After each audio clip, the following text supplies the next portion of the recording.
Police car light, the Chiefs' AFC West reign is over. Raiders paying KC's backup. AFC West drama plus draft talk. What's up, Chiefs Kingdom? So, apparently, the Chiefs' longtime reign over the AFC West is officially over, or at least, that's what some people are saying as we get closer to the NFL draft. In today's video, I'm breaking down exactly why I think that take is straight up wrong, and I've got the evidence to back it up.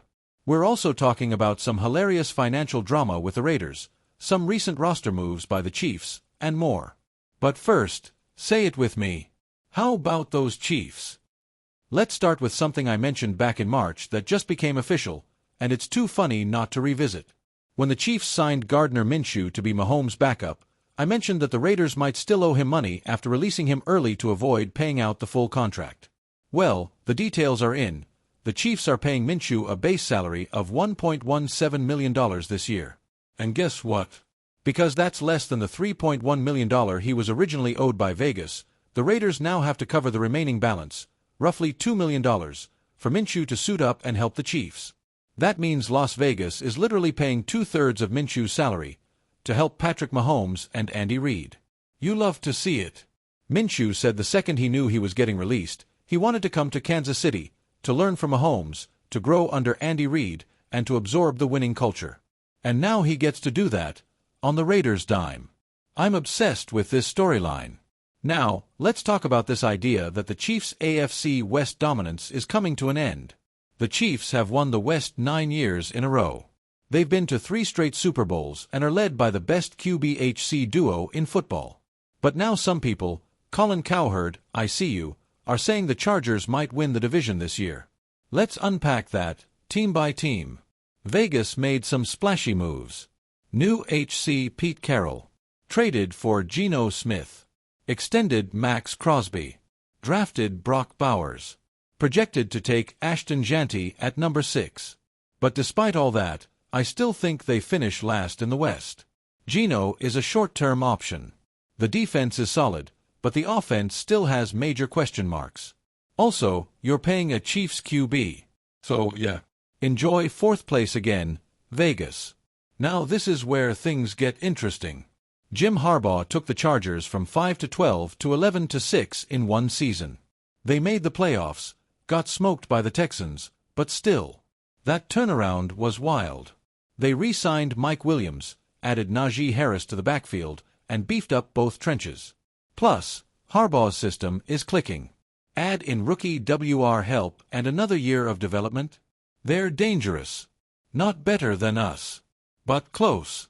Denver's finally shedding that awful Russell Wilson contract. 1 more year of dead money, and they're free in 2026. They've got rookie Bo Nix, added Evan Engram, and signed defenders like Dre Greenlaw and Talanoa Hufanga. Defense was already top 5. And Sean Payton's vision is starting to take shape. I see improvement, but not enough to dethrone KC. Let's talk about your defending AFC West champs. Offensive line. They traded Joe Thuney, yes. But they massively upgraded at LT with Jalen Mayfield and are prioritizing a long-term deal for Trey Smith. Running backs. Kareem Hunt is back, Pacheco is healthier, and Elijah Mitchell adds nice upside. I think they draft another RB2. Receivers. Worthy, Rice, when he returns from suspension, and Hollywood Brown will be a fun trio. Plus, you know they'll draft more talent there. Tight ends. Kelsey's back, possibly his final year. Noah Gray has been quietly solid, and Jared Wiley will return from injury later this year. And that's just the offense. D-line. Chris Jones is still the anchor. Charles Omenihu is primed for a breakout year. Mike Pennell, Jerry Tillery, and rookie additions will beef up the interior. Linebackers. Nick Bolton leads the way. Tranquil and Leo Chenal bring depth and experience. Secondary. Christian Fulton joins the CB room, allowing Trent McDuffie to return to the slot where he was elite. Jaden Hicks may fill Justin Reed's shoes. Brian Cook and Nazi Johnson add strong rotational depth. This unit is deeper, faster, and scarier than last year, and they were already elite. A lot of people want Nagy gone. I get it. But remember, Andy Reid calls the plays. Nagy just relays the call. He's not the genius. He's not the problem. He's just there. So yeah, it would have been nice to bring in fresh blood, but it's not a deal-breaker.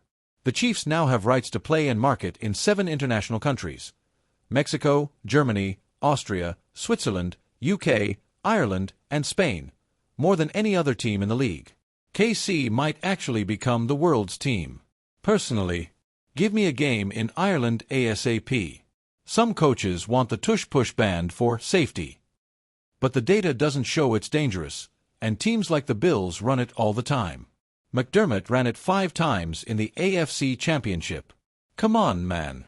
If safety's the concern, then why are we talking about adding an 18th regular season game? That's what's actually dangerous, but it brings in $, so we know how that'll go. So let's wrap this up. Do you think the AFC West gap is closing?